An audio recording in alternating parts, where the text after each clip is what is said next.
निकै भइसक्यो नि त्यो जेठाइ छोरीले फोन गर्दा अनि त्यहीँलाई आमाको कपाल काटेको भनी धेरै वर्ष भयो अनि भन्न आउने आमा कपाल काट्छन् यति वर्ष बुढाबुढीको अनि सबै झरिसकेछ भन्थे नि भए निकै भए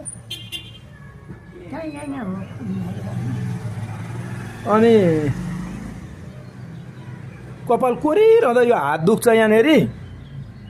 यहाँ दुख्छ यहाँ गल्छ खतरा गाउँछ अनि मेरो हात गलो कपाल कोरिदियो भन्नु नि कपाल कोर्न लाउँदैन आफै कोर्छु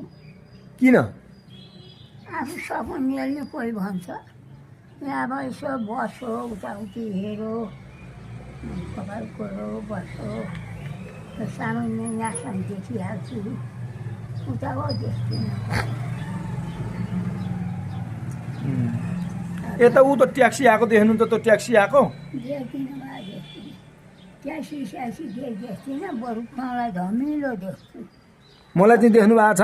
धमिलो देख्छु धमिलो देख्छु यो बाटो यहाँ तल उता बाटो छ यहाँ तलतिर बाटो छ बाटो भन्ने थाहा छ अस्ति नै कुरो थाहा छ बाटोको त बाटो हामी यताबाट जाने होइन हो जान्छौँ